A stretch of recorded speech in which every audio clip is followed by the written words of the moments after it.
tertunda, Pak. Ya, coba share screen.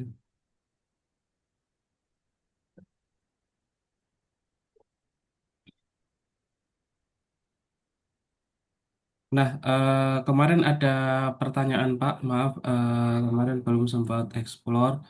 Kalau memang ternyata ini saya coba install ulang, Pak, dengan PVSys versi 8.1.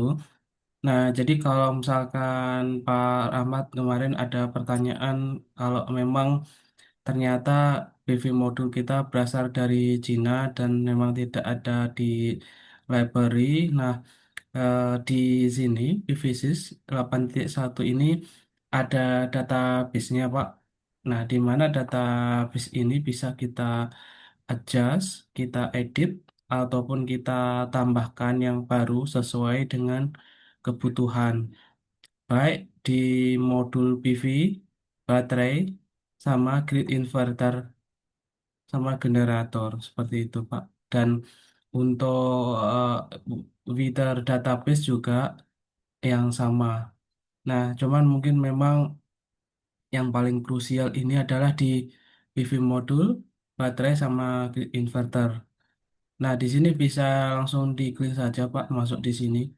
Nah, di sini ada beberapa dilihat dari nominal power atau dari teknologi atau manufakturer. Nah, kalau dilihat dari nominal power, dilihat dari mungkin manufakturer ya,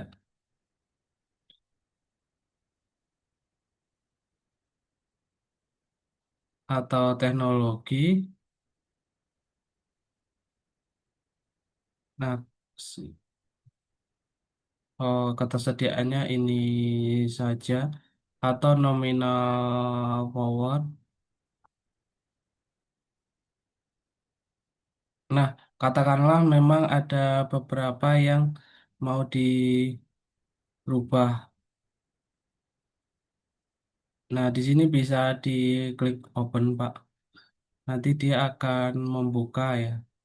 Mulai dari tipe manufakturernya ini generik, tapi kalau memang mau diubah, disesuaikan juga bisa. Terus kemudian terkait dengan sizing atau teknologi, model parameter, kemudian data tambahan, pengukuran data, komersial.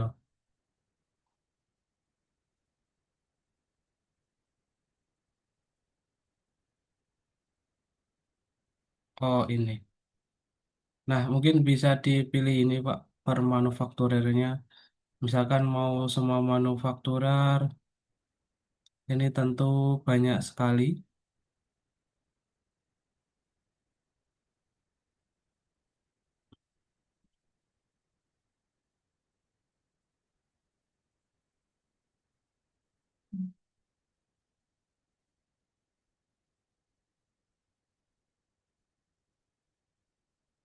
Oh, tapi dia tidak di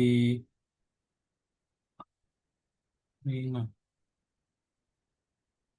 Iya, hanya mungkin keterangannya di sini model, Pak. Mungkin bisa juga lebih spesifik. Misalkan kita cari di model CA Solar di sini. Karena ini ada model tipe-tipenya yang nanti bisa disesuaikan. Atau model tipe yang lain atau generik. Nah, kemudian kalau misalkan kita punya model baru dan di sini tidak ada manufakturernya, di sini kita bisa masuk di pembuatan model baru, Pak, mulai dari modelnya. Nah, yang merah-merah ini yang bisa kita isikan atau yang wajib diisikan seperti itu. Berapa nilai arus hubung singkat, arus maksimum, tegangan, dan lain sebagainya. Kemudian untuk size dan juga teknologi, oh ini perlu diisikan terlebih dahulu. Nah, nanti kalau sudah ke yang lain-lain juga bisa disesuaikan dengan yang sama. Nah, kurang lebih seperti itu, Pak. Kalau kita mau mengedit atau menambah data. Nah, kemudian kalau kemarin pertanyaannya bagaimana cara kita merunning PVSys dari contoh project itu bisa masuk ke preliminary design. Sorry. Bisa masuk ke project. Mana sih?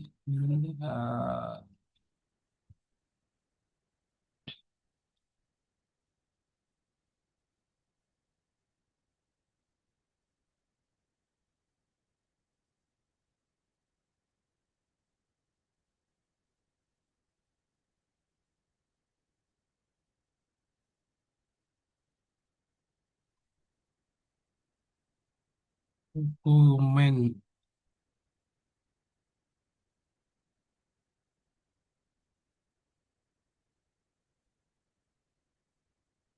Nah, ini di load project. Nah, ini memang ada beberapa contoh saja. Nah, seperti penamaan untuk demo-demo ini yang bisa kita coba jalankan. Nah, contoh di sini ada demo utilitas di Abu Dhabi, di Emirates Arab. Kemudian bisa kita klik OK, lalu kita coba tunggu sebentar.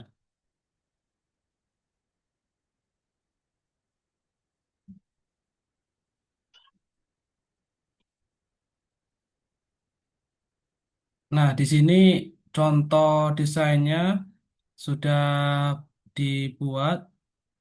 Kemudian tanda kalau desainnya ini berhasil, ini di sini semua parameter ini berwarna hijau. Nah, ketika semua parameter ini sudah berwarna hijau, maka kita bisa melakukan klik untuk run simulation.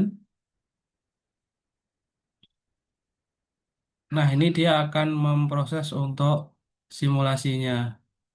Permodelannya dia menggunakan seperti optimizer seperti itu. Lalu dia akan menampilkan perform rasio pada PLTS atau PV yang telah dibuat. Nah, kurang lebih tampilannya akan seperti ini. Nah, di tampilan ini kita bisa memilih, Pak, di sini.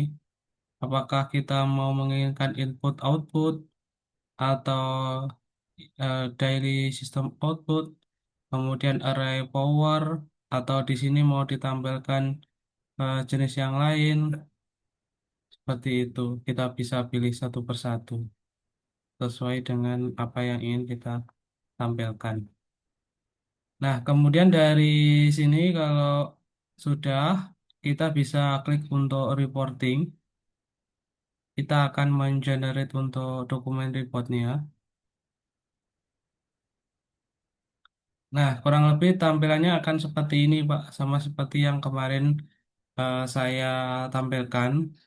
Nah, nanti kalau mau dibuat PDF, tinggal di save aja atau di ekspor di sini. Kemudian isiannya sesuai tadi.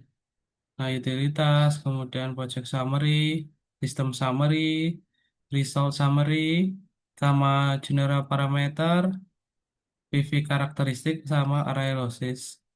Kemudian loss diagram sama single line diagram per inverter.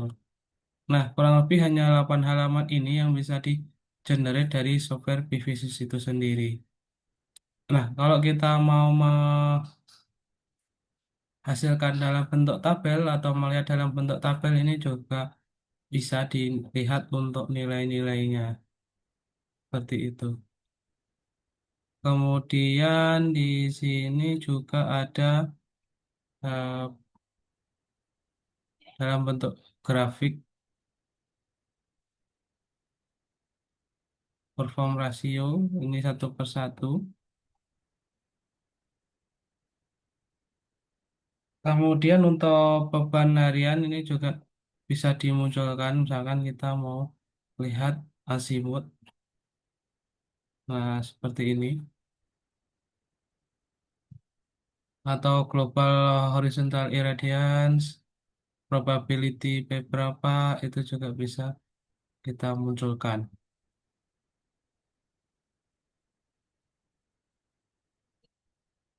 Nah, nanti kalau mau ngeprint, tinggal di print atau di export.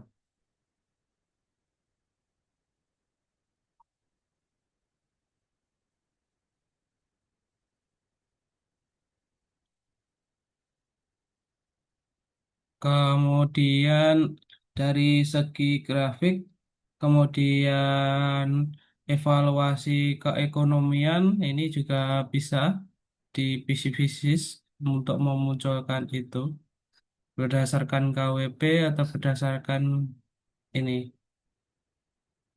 Nah, cuma memang di sini kita harus memasukkan berdasarkan angka-angka di sini seperti itu, Pak. Nanti akan muncul parameternya. Ini masih kosong-kosong semua, belum diisikan. Nah, nanti kayak biaya pemeliharaan, biaya insuran, kemudian nanti ketika sudah di sini akan muncul financial parameter, nilai penjualan listrik, sama hasil kalkulasi finansial. Jadi ini kayak semacam Excel gitu Pak yang dibuat di dalam suatu software physics. Bahkan juga untuk emisi CO2 yang juga diproduksi atau dihitung berdasarkan kapasitas dari solar PV tersebut yang memang bisa direduksi ketika mengganti dengan menggunakan solar PV seperti itu. Kemudian sud- mungkin ada pertanyaan Pak sampai sini.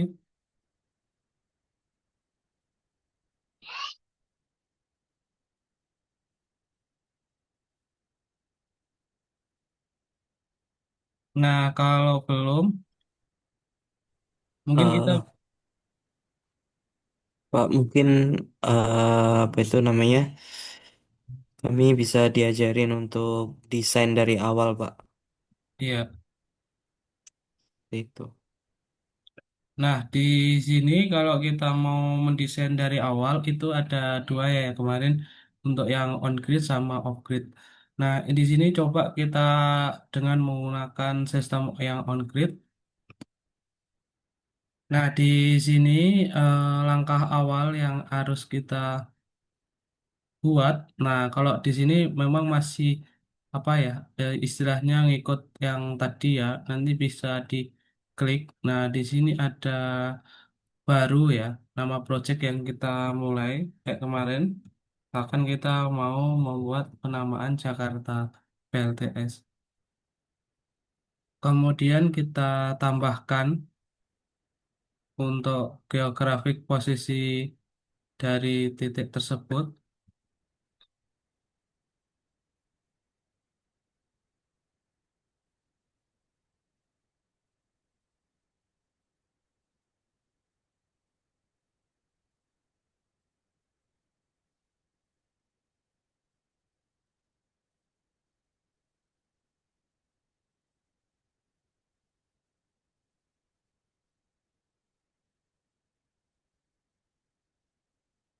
Nah, sebetulnya ada dua cara di sini bisa melihat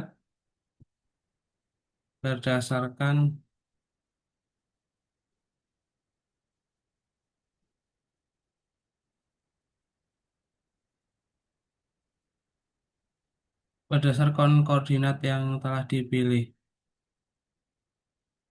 atau berdasarkan import juga.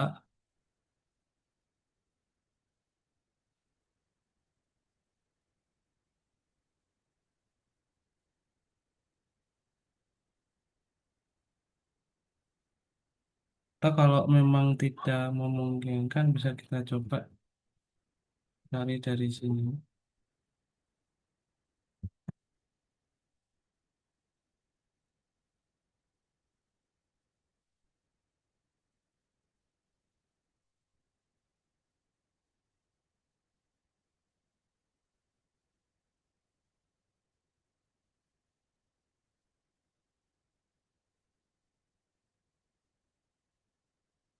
Nah, latitude sama longitude ini bisa kita masukkan dari sini.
Hmm.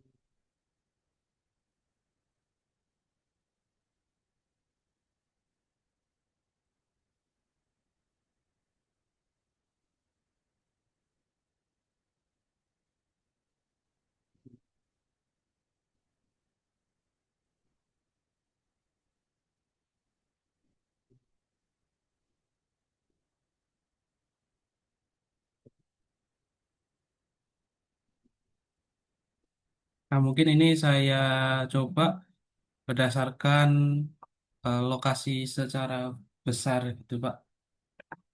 Kemudian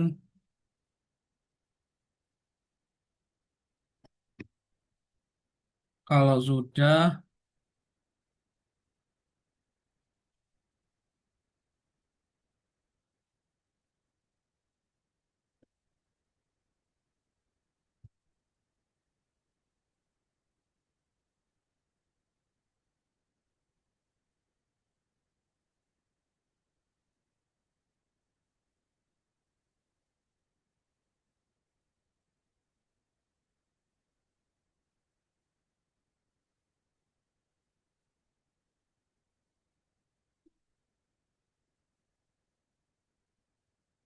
oh iya kita save terlebih dahulu. Nah, kalau sudah kita save, kita bisa masuk ke sini, varian orientation. Nah, di orientation ini kita masukkan beberapa kondisi kondisi yang ada di sini. Mulai mulai dari kemiringan, kita pakai 20, kemudian azimuth ini berapa derajat menghadap utara selatan seperti itu. Kemudian kalau sudah kita klik OK. Nah, kemudian masuk ke sistem. Nah, sistem ini kita pilih. Jadi di sini ada PV array 1, PV array 2, PV array 3, dan lain sebagainya. Kemudian kita pilih untuk mau PV modulnya, kemudian kita pilih untuk manufakturernya. Misalkan kita pilih Longi Solar. Nah, di sini kita muncul beberapa data yang available berdasarkan kondisi ini paling besar di 670. Nah, di sini sebetulnya kita bisa menambahkan. Nah, contohnya di sini kalau misalkan sudah ada array 1 seperti itu, sub array 2. Nah, di sini kita juga bisa menentukan apakah kondisi tersebut sudah terdefine untuk lokasi tersebut luasannya kira-kira berapa atau rencana installed capacity. Nah, kalau di sini ada pilihan no sizing, plan sizing, sama ketersediaan lahan. Katakanlah ketersediaan lahannya sekitar 66 meter persegi. Nah, kemudian kalau sudah kita bisa memilih untuk jenis inverternya. Katakanlah mungkin bisa menggunakan untuk penamaan Huawei.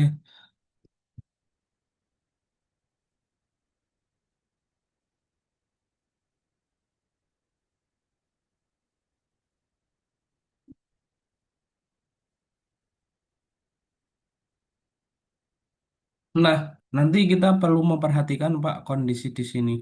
Nah, di sini ada keterangan apakah kamu harus mendefine paling tidak satu string per inverter dalam MPPT. Nah, di sini bisa dilihat.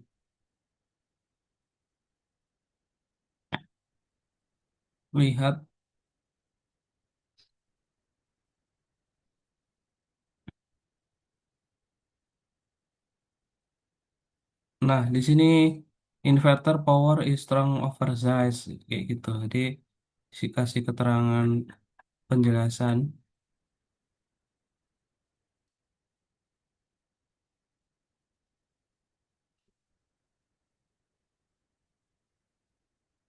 Nah, di sini consider increase interpower reduce PV system. Nah, ini kurang lebih sudah oke. Kita coba perbesar.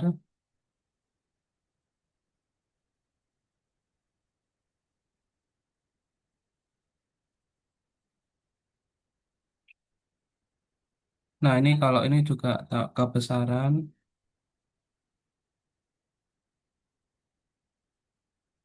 Nah, kurang lebih sekian. Nah, di sini ini ada keterangan penjelasan berapa nilai tegangannya. Jadi nanti yang kita atur-atur di tegangan sekitar 800, berapa jumlah stingnya,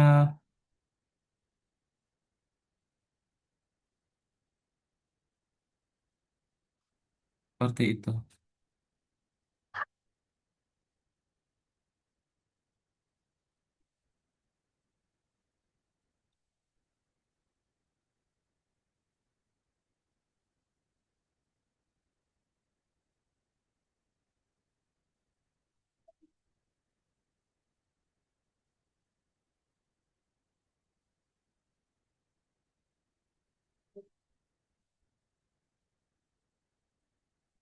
Eh, Bentar Pak, saya ke kamar mandi bentar Pak.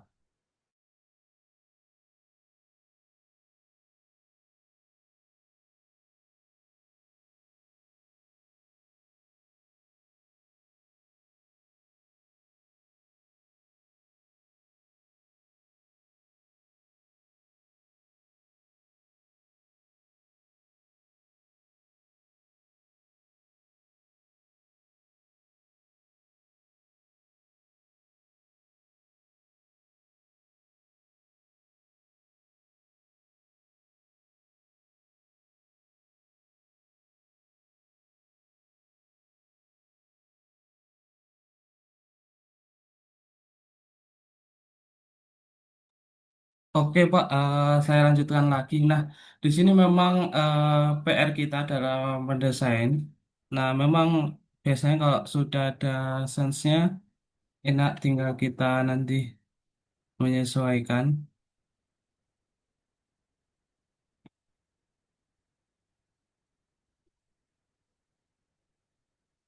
Nah, kurang lebih seperti ini. Ini tadi sudah kita dapatkan di BMPP, tapi nanti misalkan kita menginginkan BMPP-nya di 800, kita bisa naikkan di sini, Pak. Nah, kemudian dari perkiraan di sini, di area 57, yang bisa digunakan itu sekitar 14,1 kWp atau 6 kWAC, seperti itu.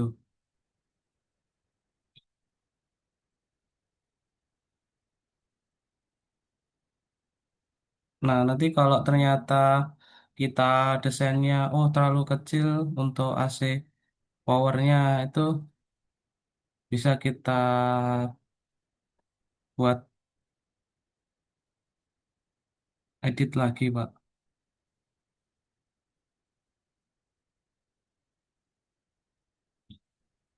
Nah, seperti ini. Jadi ini AC-nya di 12, KWP-nya ini terlalu. Nah, ini sama. KWP-nya 12, KWAC-nya 12. Berarti 1:1. Di sini juga tidak ada keterangan apapun, jadi sudah oke. Jadi kalau kita berbicara mengenai DCAC rasio, sebetulnya DCAC rasio itu kategorinya adalah 1:1 sampai 1:3. Nah, mengapa demikian? Katakanlah misalkan inverternya itu 10 kW, eh, kemudian PV-nya 13. Jadi kita mengantisipasi daya-daya yang tidak terserap atau yang tidak keluar dari PV tersebut, sehingga kita tidak terlalu besar atau tidak terlalu oversize untuk kapasitas inverternya yang mahal. Nah, ada juga pendekatan yang kedua adalah kita maksimalkan output dari solar PV dengan kapasitas yang sama, walaupun sebetulnya solar PV tersebut pasti akan ada lossesnya dan tidak mengeluarkan sebesar dengan kapasitas yang aktual tersebut. Bisa dengan cuaca, bisa juga dengan yang faktor-faktor yang lain. Jadi faktor losses sehingga ada juga pendekatan yang memang menggunakan DCAC rasio tersebut 1:3 atau 1:1. Nah, kemudian kalau sudah, mungkin kita bisa klik OK. Nah, di sini sudah hijau semua, Pak. Orientation, kemudian sistem, sama detail losses. Nah, detail losses ini by general sudah di generate dari sistem yang dibuat tadi. Mulai dari parameter thermal, kemudian losses ohmic, kemudian model quality, soil losses, dan lain sebagainya. Nah, biasanya ini memang by typical, tapi nanti resultnya akan berpengaruh kepada kurva losses itu. Nah, mungkin kalau memang ternyata ada beberapa parameter di sini dan tidak sesuai, terutama pada thermal losses ini bisa juga diubah dengan rumus persamaan seperti ini. Win level kali UC kali UF kali UF ditambah UC seperti itu. Ini kita bisa lihat juga untuk NOC-nya. Kemudian kita klik OK. Nah, dari model ini, Pak, ini kita bisa langsung melakukan klik simulation di sini. Nah, sebagai contoh, kalau kita mau coba melakukan klik simulation, nah di sini otomatis sudah akan jalan seperti hasil yang tadi.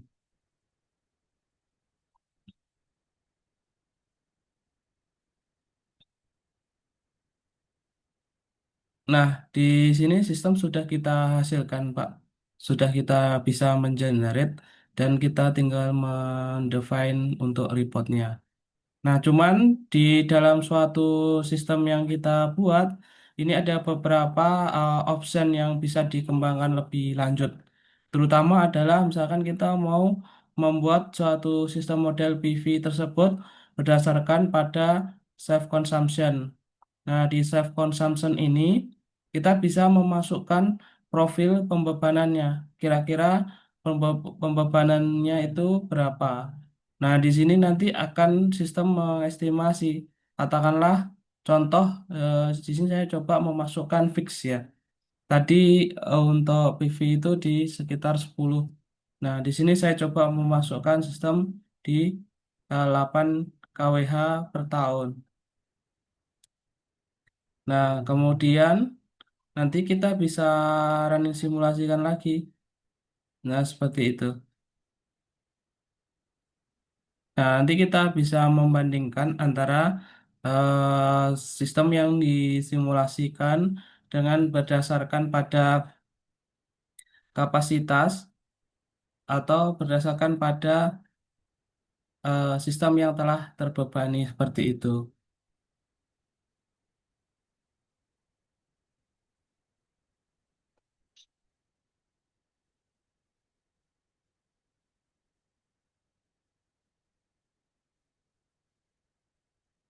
Ini kayaknya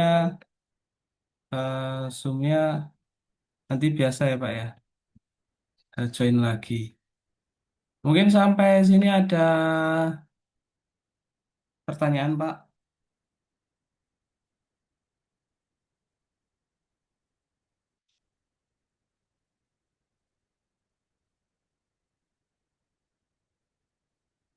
Nah, seperti itu. Kemudian,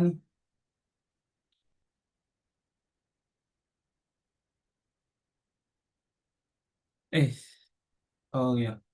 Nah, kemudian kalau ternyata kita ada subsistem atau varian yang lain, Pak.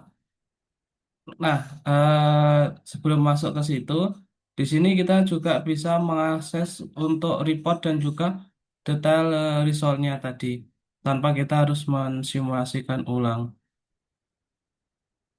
Nah, ini otomatis akan mengenerate untuk report tersebut seperti ini. Nah, ini ada sistem lossesnya tadi. Kemudian ini untuk inverternya. Kenapa dia satu? Karena satu string yang kita permodelkan tadi. Nah, kemudian di sistem PV tersebut sebetulnya ada dua jenis. Yang pertama adalah centralized inverter sama decentralized. Jadi maksudnya ada yang terpusat inverter dan ada yang inverter tersebar. Nah, ini masing-masing memiliki kelemahan dan juga kelebihannya masing-masing. Yang pertama, kalau kita menggunakan sistem inverter yang terpusat, itu semua keluaran dari string inverter, string PV tersebut dijadikan satu di DC bus system, kemudian masuk ke DC-DC coupling kalau menggunakan, kemudian masuk ke inverter. Nah, secara keunggulan tentu dari segi biaya, dari segi maintenance. Tetapi dari segi kerugian ketika ada gangguan, ini akan cukup rumit. Ketika ada padam, maka keseluruhannya mungkin bisa menyebabkan gangguan. Atau ketika keseluruhannya ada salah satu yang dilakukan pemeliharaan, ini akan lebih sulit ketimbang kita menggunakan beberapa inverter dan kita lakukan pemadaman atau open di salah satu string PV inverter tersebut. Kemudian kita close. Nah, selanjutnya adalah ketika kita di sistem tersebut juga ternyata ada storage ya. Nah, di sini fungsi dari solar PV itu dengan menggunakan storage itu ada beberapa fungsi. Yang pertama adalah berdasarkan pada self consumption. Nah, di self consumption ini biasanya digunakan untuk internal load ya, seperti untuk pembebanan pada internal, kemudian untuk smoothing, kemudian ada juga untuk power shifting, kemudian peak saving dan weak islanding seperti itu. Nah, di sini bisa kita masukkan beberapa kapasitasnya dan juga jenisnya berdasarkan voltage, berdasarkan capacity atau manufakturernya. Nah, di sini kita inputkan Pak satu per satu untuk data-data tersebut, mulai dari capacity, manufaktur. Nah, kalau sudah, ini biasanya di 24, terus kapasitas AH-nya berapa, terus kemudian kita klik OK. Nah, ternyata kalau misalkan memang storage-nya masih merah, nah ini ada beberapa yang masih perlu diisikan seperti mendefinisikan untuk maksimum charging power, power seperti itu. Jadi harus diisikan untuk informasi charging powernya.